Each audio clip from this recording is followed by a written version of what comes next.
there are 2 or 3 stumbling blocks at the moment. The first one is on fisheries. The UK wants to have complete control over its waters. The EU, in particular France, wants to maintain its access to our waters. It's a small part of the overall trade between the EU and the UK, but it's a significant one and a politically significant one. So hence the discussions that are ongoing.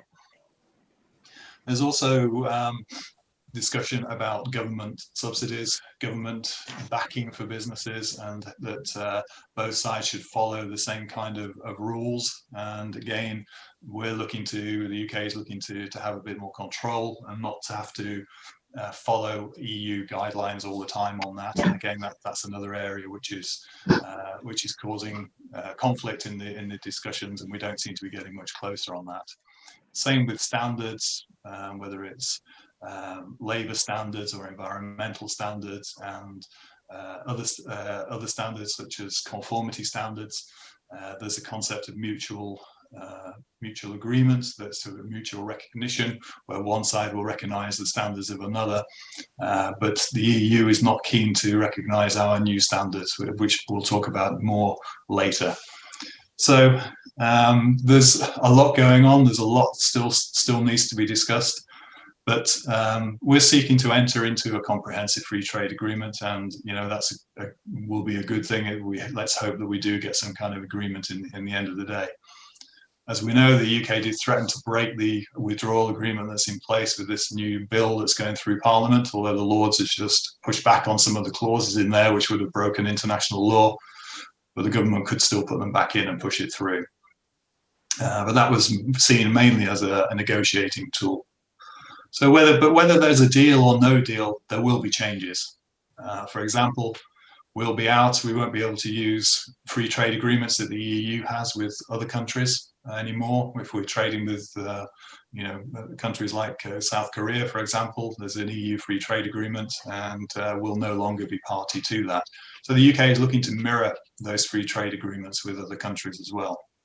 We've done reasonably well on that. There's the UK-Japan agreement, which has just been signed, but we are lagging behind. They reckon there's another 15 agreements which the EU has that we haven't even started discussions on, which means that there will be changes for some companies at the end of this transition period.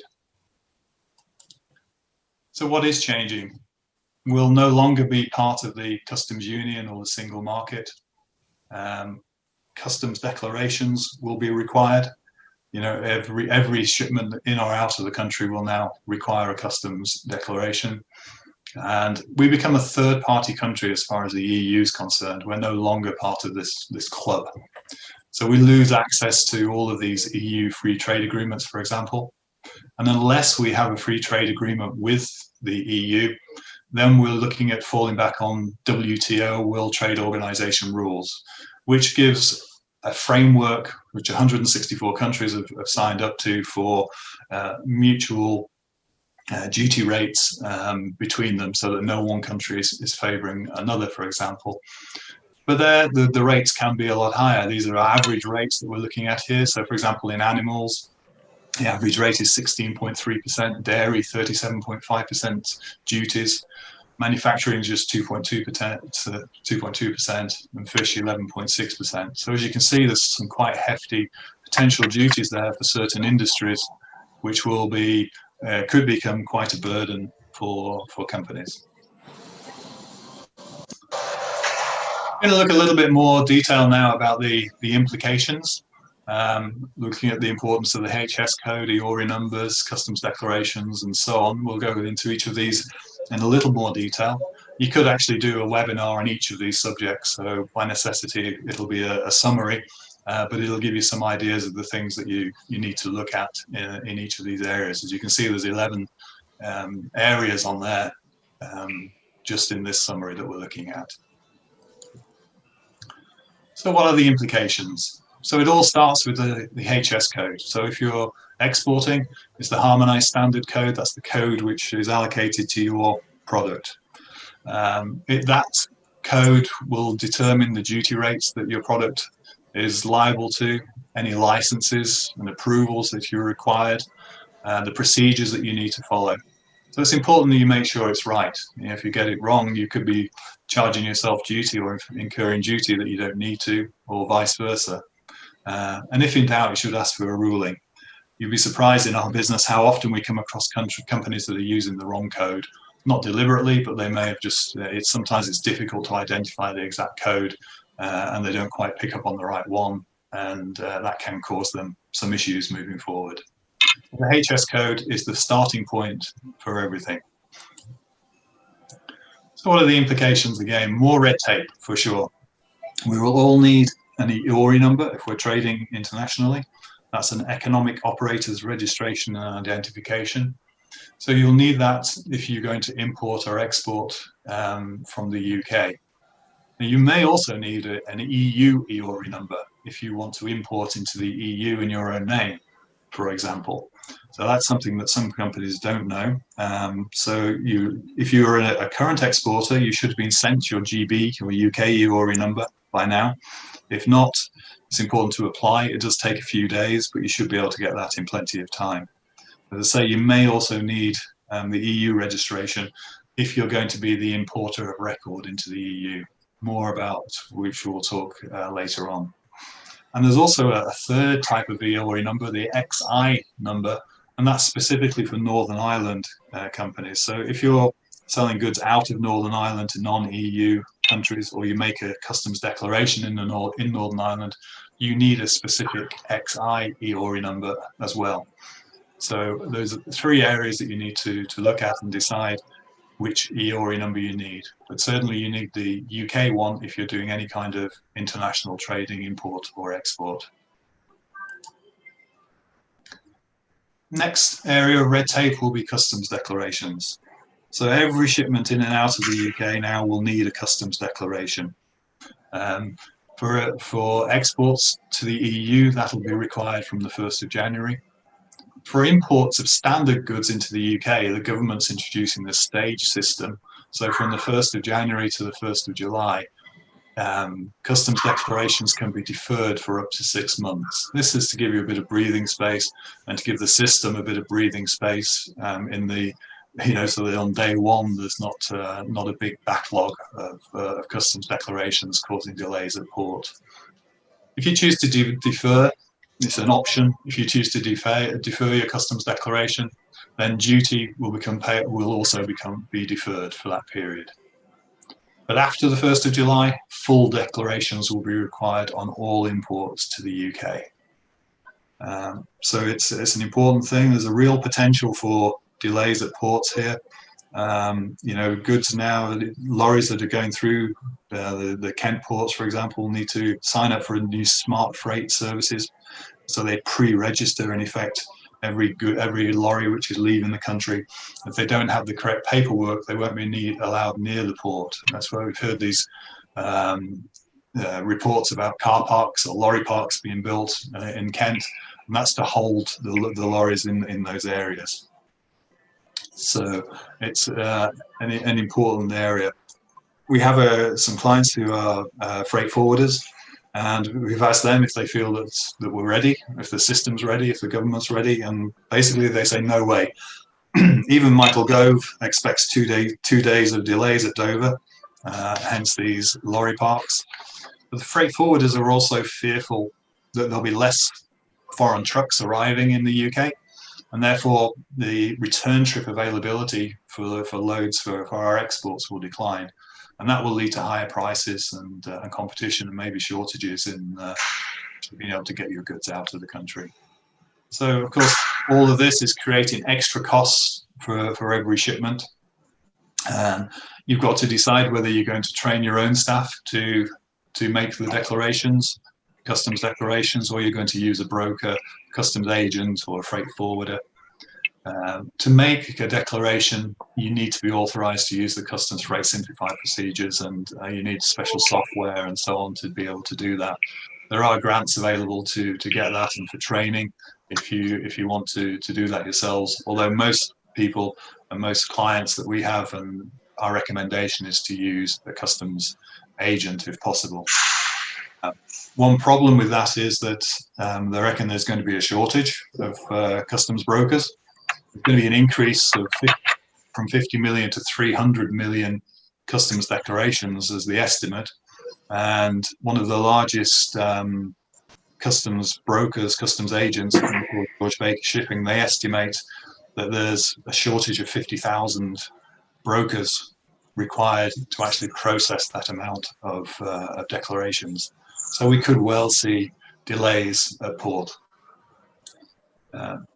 So we're allowed to delay our declarations until July for standard goods, but for controlled goods, declarations will be required and duty will be payable from day one, and procedures will be the same as if you're importing from the rest of the world. Security and safety declarations, security declarations will be required from the 1st of July. Normally that's part of your standard. Do you mind just showing me how to use a bit of equipment? Yeah, thank you. So someone's not on mute, I can hear. That's, I've just muted them, it's okay. Yeah.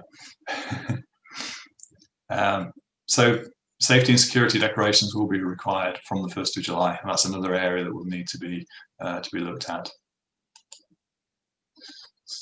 If you are importing or exporting live animals, animal products, fish, shellfish, plants, and plant products, for example, there will be a requirement for sanitary and phytosanitary certificates moving forward.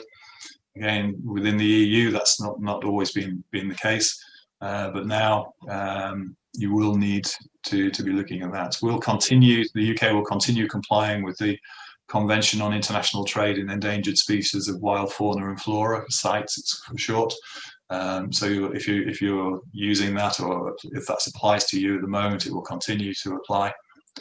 But moving forward, there will be physical checks at destination to start with, or approved premises for higher risk animals and plants coming into the country. That's until the 1st of July. After that, you will have to import through a port or an area that has a border control post that's able to check the goods. So you'll have to come in through a particular port with a border control post from the 1st of July. Document checks will be carried out remotely. Pre-notification of arrival is required from the 1st of April. And health certificates need to accompany the consignment throughout the whole journey through the EU, for example. And there will be identity checks to make sure that what's in the consignment is exactly what's on the paperwork. And it's been announced that there will be an increase in physical checks from the 1st of July. And from the 1st of April, these sanitary and phytosanitary certificates will be required. So if this applies to you, it's an area that you do need to review and see which kinds of certificates are going to apply to your products, and make sure that you're prepared and ready for that. Then there's strategic export and import controls and licenses. So the UK has a list of products that are controlled for export or import. For example, you need a license to import torture equipment, but only for museum display is that allowed, but you do need a license. And if you're importing any products which you feel may be dual use military, for example, there's this website that you can check if your goods are included. Eco Checker Trade, for example, there's a link there. And if you do need to apply for a license, you can apply via SPIRE, which is a Shared Primary Information Resource Environment. There will be some changes in the products which are on there. So even if you don't feel you need that now, if you're in any doubt, it's worthwhile checking again to make sure that your products are not covered by these export or import controls, where you will need a license. The other thing is with wooden packaging. So if you have pallets or crates, will all need to be ISPM 15 compliant. So that's again something you need to check, because it will be checked as part of the customs procedure. So another implication of the end of the transition period, and one which is often overlooked, but it has been described as the greatest Brexit challenge you've probably never heard about, and that's rules of origin. Rules of origin are the economic nationality of your products. So they govern. they say to internationally which country your products have come from. It may seem obvious if you're selling it from the UK or from Wales that it's a UK product, but it's not, because these days supply chains can be very complex. The way your products come from, that make the components come from that make up your product, can come from many different countries. For example, it's estimated that in UK built cars, only 41% of the components are actually UK sourced. And of those 41%, there's only 25% which are actually UK origin. Now that's important because within a free trade agreement, normally there'll be a definition of what is UK or what is the national product, for example, and how much originating product from that country needs to be included in order for a good to be classed as UK, for example. And this can affect the duty, the standards, the quotas, and the trade that will apply to that product. So we're seeing it can be very complex. There's this concept of value added or accumulation. So if you're buying in products, but then you're working them, if you're adding above a certain value to that product, then that's the threshold that needs to be overcome in order to claim that it's a UK product. In most free trade agreements, that level is around 50%. It can be less. In the EU-Japan agreement, for example, it's 45%. But it does vary, and sometimes it varies by product. So if there is a free trade agreement, you do need to check what the rules of origin are for your particular product. One major area where this could be difficult for UK producers is that up to now, any products we bought in from the EU that we added into our production were classed as, because we're part of the EU, it's an EU product, so it could be a UK EU product. Moving forward, depending on the agreement, that might not necessarily be the case. If the EU doesn't agree with that, or countries that we enter into free trade agreements with don't agree with that, then EU products you add into your production may not be classed as UK, which could be a big issue. It could mean that you need to review your supply chains. Now, it's looking like this may be easing a little bit. So, for example, the UK-Japan free trade agreement, which has just been signed, does include an agreement that EU products can be classed as UK. So in that particular case, it's okay. And in most of the agreements that the government's discussing, that is an aim that they have. So it has been recognised. We need to keep our fingers crossed that that does follow through. And the same with obviously with the EU free trade agreement. It will be important that this mutual recognition of each other's products, if you like, does get followed through to avoid some big changes for a lot of companies in their supply chain. So it's also reckoned that proving rules about your origin of your product can add additional costs. It's reckoned it can be between 4 and 15%, depending on how onerous the implications are, depending on the agreement. The UK-Japan agreement has got you can actually self-certify. You don't even have to get a certificate of origin from Chamber of Commerce. So in that case, it's going to be relatively straightforward, but you will have to back that up. You will have to keep the records. You will have to make sure that you have an audit trail, if you like, of your product so that if you are challenged, you have the evidence to show that your product is a UK product. VAT procedures is another area which is going to change. From the 1st of January, VAT is due officially on import, and that's whether it's import into the UK or into the EU. The UK has introduced a postponed VAT accounting system from the 1st of January. So what that means is that when you import, you don't have to pay the VAT at that point in time. You can put the VAT onto your next VAT return, and it becomes an in and out transaction, so you don't have any cash flow implications, and you don't have any requirement to pay at the time that the goods are imported. So that's a great concession from the UK government. Going the other way into the EU, not all countries are doing that. Some are, some aren't. but there would be different rules and regulations, and you need to check what the situation is. And of course, you need to check with your customers and suppliers that who's going to deal with the VAT arrangement. It could be, if you want to import into the EU under your own name, that you will need to have an EU VAT number. When I say EU, that means a VAT number in each country in the EU that you want to do that to. So if you're going to Belgium, you will need a Belgian VAT number, France, a French VAT number, and so on. And that can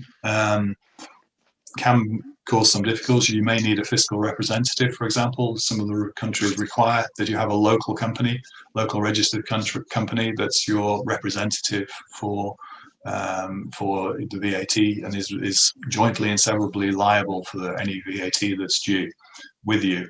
So of course that company may well ask for a financial guarantee of some kind in order to be able to offer that service to you. So there are certain instances when you would need a VAT number in the country you're importing to. So if you're importing in your name, if you're holding goods in a warehouse or on consignment stock in an EU country, for example, you may need that. You may need an EU VAT number. And if you're selling goods to consumers over the internet or through catalogs, distance selling, you could well need an EU VAT number in the country that you're selling to there, although it may be that the online platform you're using can take on that responsibility. So again, that's an area which needs to be reviewed. So you've got to decide how you're going to handle all of these things. You know, it will have changes. The way you decide to operate your business will have make differences to the VAT treatment, but it's certainly going to change. And it could well have cash flow implications, either for you or for your customers, if they have to pay the VAT on import, for example. So it is an area to review. Approvals and CE marking is another area. The UK is introducing what we call UKCA, UK Conformity Assessed, as from the 1st of January. This covers most of the same products as CE, so it's similar to CE marking in many ways. There may be a few tweaks for certain products, but on the whole, it'll be very similar. CE will still be allowed here during a transition period until the 1st of January 2022. But after that, we will only recognise UKCA. So unless there's some kind of agreement of mutual recognition of CE and UKCA, then you could end up in a situation where you need to have both UKCA and CE. The EU has said it will not accept UKCA, and in fact that is one of the areas that is of contention in the current negotiations. So that's an important area that if you rely on CE, then you need to check over. To check that this is not going to affect you. It could be that CE conformity assessments that have been carried out by UK notified bodies are no longer recognised by the EU, and vice versa. So you need to check with your notified body or your testing body that they have gone through the process of being recognised within the EU, or if it's an EU body that they've been recognised in the UK. Again, you need to check that. And make sure that you fall within that. You know, you're not going to fall foul of that. Fortunately, there is this transition period until the end of next year, but it is something you need to be working on, because sometimes it can take a while to make these changes. You've got a link there to the government website, which gives you more information about that. And you know, this mutual recognition is very important, which basically means that the EU would recognise our test houses and our approval systems, our conformity assessments, and we would recognise the EU. So if there's no mutual recognition, then you will have some of these implications that we've just been talking about. So we have to hope that that is included in the free trade agreement, which is being negotiated. But as I say, from what I'm hearing, that is one of the sticking points at the moment. So Inco Terms is another very important factor. It's more important than ever. If you're shipping goods around, if you've only ever shipped around the EU, then it's not been so much of a problem. You just ship the goods. But now the terms that you use with your customer on your shipping documents and in your agreements will make a big difference to the who is responsible for things like VAT and import duty. So it brings extra responsibilities and liabilities depending on which Inco term you use. X works, if you're selling and you're selling X works to your customer, then the maximum responsibility will go to the EU buyer. They have to collect the goods, so they have to deal with all the documentation, the VAT and duties that may be applicable. FCA, so that's free on board basically. UK exporter is responsible for loading, and then you're the declarant of record for the export documents, but your customer is taking responsibility from there. DAP, which is delivered at place, your EU buyer is the declarant of record in the EU and responsible for import duties and VAT in that case. And DDP, that's the maximum responsibility for you. That means you're delivering duty paid to your customer, and that includes VAT. So that would be VAT and duty. So you need to be certain that that you can recover that and you've taken that into account if that's what you're offering. Now, all of these things need to be discussed with your suppliers and with your customers to make sure that there is agreement. You need to check your current legal agreements with suppliers and distributors, for example, and what Inco terms, if any, are in there, and make sure that it's something which is covered in your agreements moving forward. Another implication, which is sort of linked with that, is who will now be the importer. So the EU classes anyone who first brings a product into the country as the importer of record, and that brings additional responsibilities. You know, up to now, it's not been an issue because it's free movement of goods around the EU. But now it'll be your customer or your distributor is recognized as the person placing the product on the EU market. Now that means that they are responsible for ensuring that your product is compliant, that it ensures that everything has been done correctly, for example, with CE. And that can mean that they need evidence from you to prove that that is the case. They may want an audit trail and the documents in place, which could mean you're handing over your technical product information file to every distributor, every customer, if you're not careful, that imports your products. We had one client who had 24 distributors, and so they would go through a process. Do they go through that process with every one of them? Or do you look at some other kind of arrangement, like having what's called an initial importer, or a responsible person who is responsible for your technical approvals and your compliance and so on? And you take that responsibility away from your customers. But you do have to get a legal document that your customer has assigned that to your responsible person or authorized representative. So there are mechanisms in place to overcome that. But again, if you just go blindly without considering it, then you could fall into some difficult situations.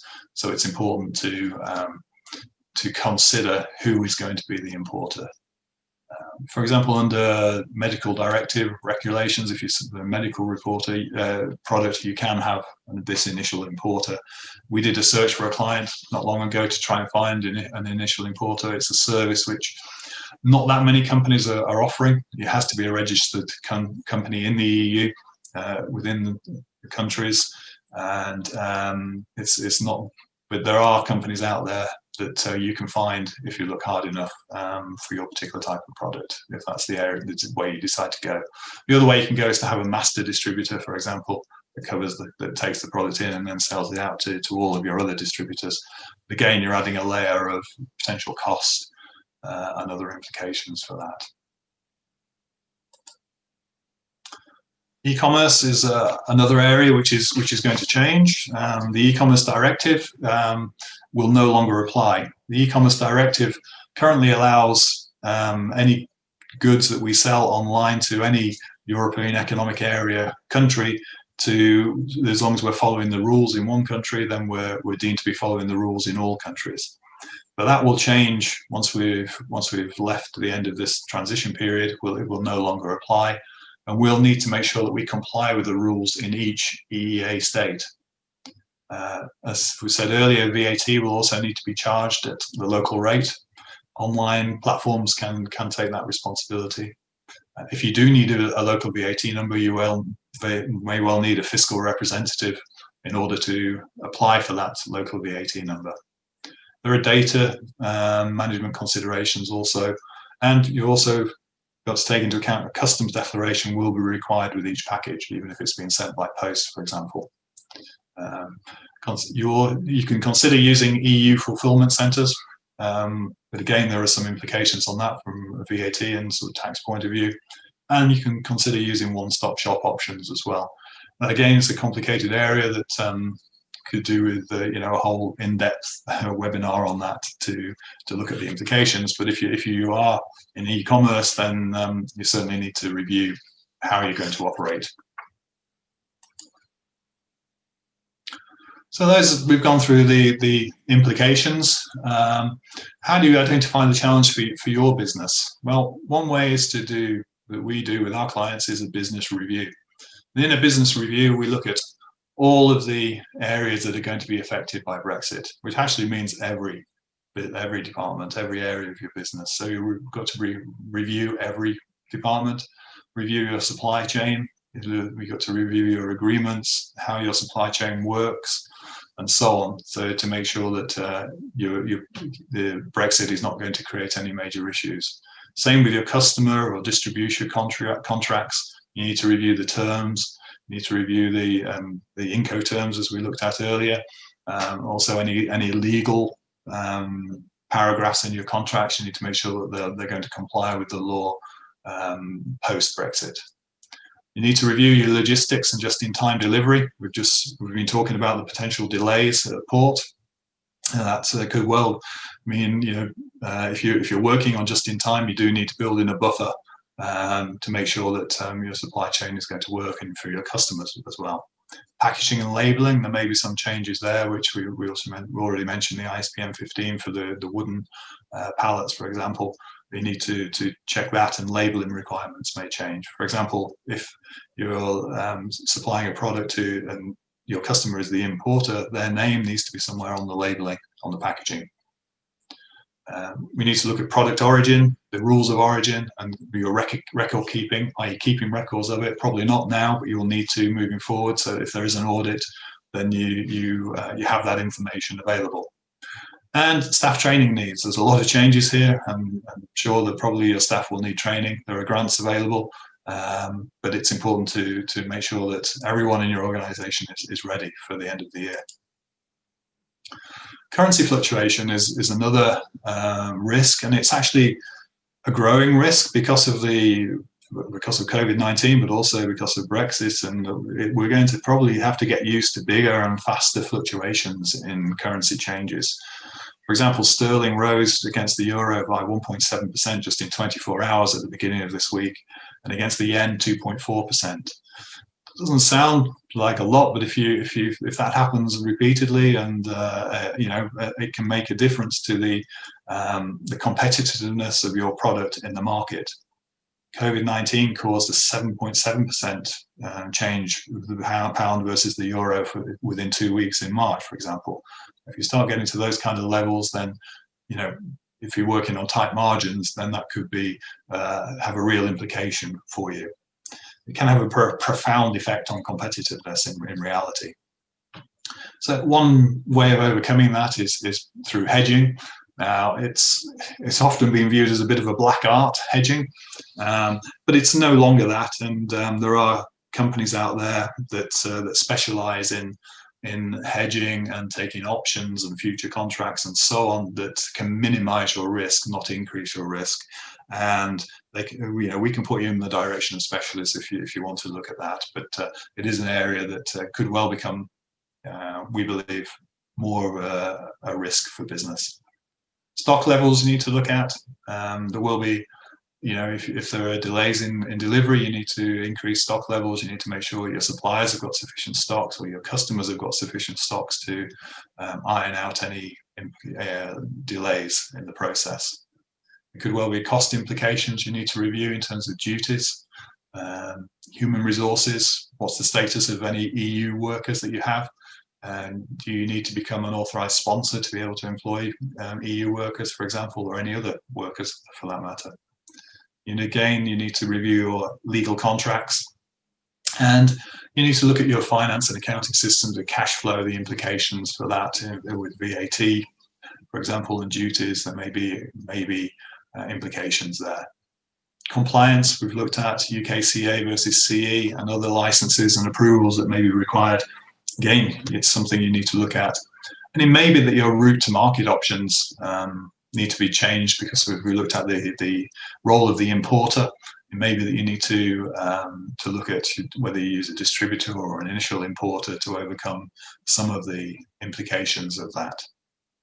So there's quite a lot to look through, quite a lot to go through there. There is only 51 days to go. Another way of getting support is through this UK government transition website, where you can put in your details, and it will give you a tailored recommendations of what you need to do moving forward. Now, I was going to go through that and show you that, but it's we're running a little bit short of time, so I'll not do that. But if you follow that link, you just go through, it takes you to a website, the government website, and it asks you a series of questions about yourself, but then also about your business, type of business you're in, the type of, whether you're importing, exporting, what type of, e-commerce, whatever it might be. There's a number of questions so that it gets an idea of your business. And at the end, it gives you a summary with a lot more links of websites that you need to go to, so you can analyze exactly what you need to do for your business. Now, we'll be honest that following all those links can get a bit confusing, and you may need a bit of support in doing that, or you need to be very, very organized in following it through. But it is there as a guideline for you, and it can be quite useful. Rather than just starting with gov.uk, this will actually give you a starting point of specific web links to look at. So how do you address the challenges for importers, exporters, and how do you maintain your business? So we try to put all of that, there's a lot of information that we've gone through there. We've tried to put it all together into a step-by-step approach for you to look at. So if you're importing, first thing you need to check is if you need an EORI number, if you haven't already got one, a UK one, or if you need an EU one, or even an XI EORI number. Then look at what certifications you might need, what licenses you need. You start off with the HS code, you put that, there's a government website, you can put the code in, it'll give you information about what's required for your product. You need to review your VAT requirements and the new procedures. Look at import declarations, know the requirements, train your staff if necessary, and decide if you're going to defer import declarations, customs declarations for standard goods. Most people are definitely going to do that, obviously, to make it easier.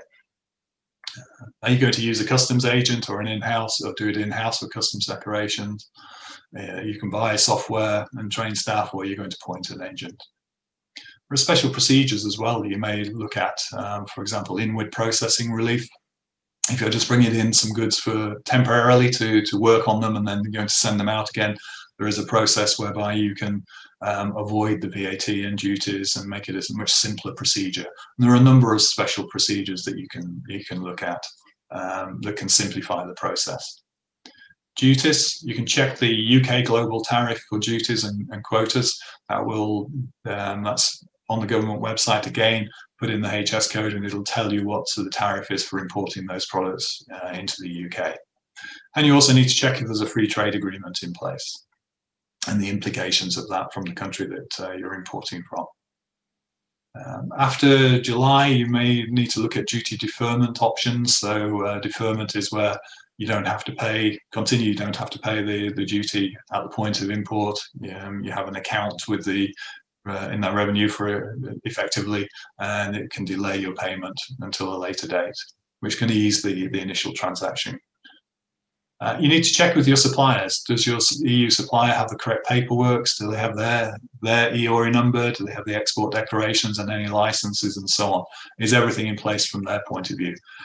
And in my experience, a lot of EU companies are even further behind than UK companies that haven't really started thinking about this. So it's worth talking to them. What are the implications for suppliers from the rest of the world? Do we have any new free trade agreements? What about the rules of origin? Any duties and quotas? So that's, you know, for imports, it's a step-by-step list of the kind of things you should be looking at. And the same for export. Some of it's the same, of course, the ORI numbers, certificates, review the VAT requirements between the GB and the EU. One thing to note is that if you're selling into the EU and you complete an intrastat declaration, you'll still need to do that in 2021. So compliance, know the requirements for your products, make sure you know everything, know the labeling, CE marking, any REACH requirements and so on, and any changes that may have come in there. And again, look at how you're going to do your customs declarations, whether any special procedures will apply to you. For example, consider the EU transit procedure. That's a simplification where you're shipping goods across several EU countries. Your freight forwarder should be able to do that. They should do that on your behalf. But again, if you're doing it yourself, then it's something you need to look at. Duties, you check the EU common external tariff for duties and quotas. So that's similar to the UK one. There's a website you can check. And obviously you'll need to check if there's see what the implications of the free trade agreement are, if there is one. Next, keep them close. We advise all our customers, keep your customers close, work closely with them and your distributors and freight forwarders. You know, make sure you've agreed in advance all of the terms and so on, Inco Terms and all the terms of your contracts. Make sure it's smooth. Make sure it runs smoothly and you don't lose anything. Also, make sure that your customer has the correct paperwork in place to be able to import into the EU after next year. And again, review the implications for the rest of the world, free trade agreements, rules of origin, and quotas. So 2 sheets there that give you a starting point of the areas that you need to be looking at to review in your business. So as a summary, as from the 1st of January, we're out of the EU. Whether there's going to be a deal or no deal, we still don't know. Whatever happens, there's going to be changes, as we've seen. Even if there is an agreement, we can't expect that things are going to stay the way they are. That's just not going to happen. The UK-EU free trade agreement is really imperative for us for continuity, for example, for things like accumulation and rules of origin, being able to class EU components as UK for the origin of the products, for example. You know, we're also out of all the EU's free trade agreements with third countries, so they need to be mirrored by the government. But as we've heard, we're running behind on some of those. We've done some of the easy ones, but some we haven't even started talking to. So you may find that there are changes. Otherwise, we're going to fall to WTO rules. And that could have implications. It could have implications for the duties that you're paying. So again, need to be aware of what those are. What do you have to do? You have to plan for Brexit. You have to embrace the change. It's not going to go away. And you have to learn from the new skills. Get ready for more red tape. But all these challenges are surmountable. It sounds like there's a lot of things, but break it down, plan it, and don't be the ostrich and bury your head in the sand. You do need to look at all of these areas and make sure that you're ready. And then moving forward, look on the positive side, I'll end on a positive note, use the new skills to open the world of opportunities. You know, selling to Timbuktu will be the same as selling to France now in terms of the documentation and the procedures and so on. A lot will be the same. So you don't have to just look at the EU as the only export market out there. You can look at the whole world and evaluate the markets that will be good for your business. Expand your horizons and see Brexit as an opportunity. It's too late now. It's not going to change. We have to be prepared and we have to view it and look at the positives. And that's the end from me. So thank you very much. I hope that was an interesting, guide through the implications and that it helps you along your journey. Thanks, Mike. There's a lot of information in there. Have you got access to your chat screen there that you can see some of the questions that have been put up on there? Yeah, I'm just getting it now. I'll let you read through those. I'll just recap on what some may have missed with the paperwork that we need back. While you just have a quick look through that. Just a reminder to everybody that you will get some forms through from me for the Welsh Government. If you could sign those and send them back. I've noticed questions on there about having copies of the slides, and as long as Mike is happy for them to be shared, then we can send them out to you, but we do need you to sign your AG3s first so that we can send those out. So I'll send you out an email with a survey on there. If you do require copies of the slides, just reply to that email and I can sort those out for you. And then just a few questions if Mike's ready on there. Yeah, okay.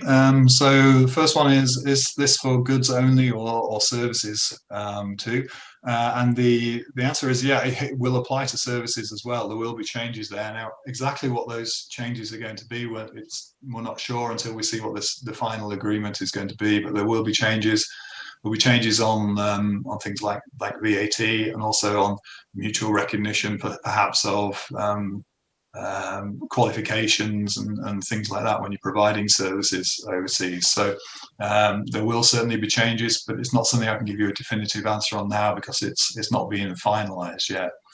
And I see Liz has also asked another follow-up question about supplying the countries you supply to, and you put VAT 0% ECS.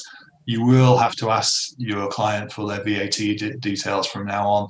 And depending on the agreement, it may be that they'll be similar, well, there'll be a reverse charge VAT agreement with different countries, but there may also be changes where you have to add VAT, or you have to be responsible for VAT in that country, depending on how you're delivering the service, if you're delivering it in the country or if you're delivering it from the UK. So again, we'll have to wait and see what the final agreement is on that one. Slide deck with us. Yeah, yes, we will get a copy of the slide deck. World First offers futures contract. Yes, I mean there's a number of companies that offer futures contracts and options for currency fluctuations, and banks as well. It's worthwhile looking around and getting some advice. I mean, big organizations tend to have set products that they'll offer you. There are some smaller consultancies that will work with you and find the best options for your business. More information on the grants for training, you can find that on the gov.uk website. There's the information on there about what's available. So Nathan Morgan, so you provide software hosted in the cloud. Yeah. Well, you will need an EORI number because you're an economic operator effectively. You're offering product, a service and a product effectively. There will be that change. Again, we can't say exactly what the VAT treatment is going to be until we know what the final agreement is with the EU. But there will definitely be changes, as we've said. And yes, if we could, once we know what the Liz has asked, would it be useful to have a similar presentation on services rather than just goods alone? And yes, I think that would be the case. As soon as we know exactly what the situation is, I think it would be worthwhile to have a specific presentation on that. And I think that's all the questions there. I've had one privately come through. What will happen to EU workers that are already employed by a UK company? They have to apply for a permit, a license to remain, and they should have already done that and started that process. So they need to, if they haven't got the legal right to be here at the moment, then they need to do that straight away. I think it's called the legal right to remain, and there's a process to go through. But yes, they do need to get some additional paperwork, and as a company, you need to make sure that they do have that paperwork in place. I think that's it on there now with the questions. Unless anybody else has one. Can I just ask you all as well if you can check your chat facility, because I've sent a message out to a couple of you just to query names and companies because they're not obvious on your name pads on there. But I think Liz just added another point on there. It's fair to say that services companies can't be prepared then.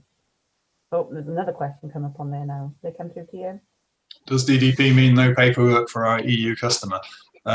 Yes, basically, because you're delivering to him duty paid, so you're taking over responsibility for the export declaration and the import declaration. So yes, you're covering all of the paperwork and all of the duty and all of the VAT in that case. So, but if you are going to deliver DDP, make sure you're the importer of record in the EU. So you would need, I would advise anyway, to look at having a VAT number in that country that you're supplying to, so you can reclaim the VAT. Okay.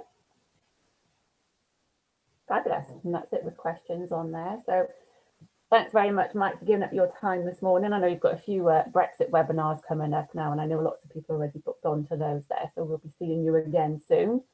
But all that's left now, I think, is to say thank you all for joining us. Thanks to Mike for giving up your time, and we'll see you again soon. Enjoy the rest of your day. Thank you very much. Thank you. Have a good one. Bye. Bye.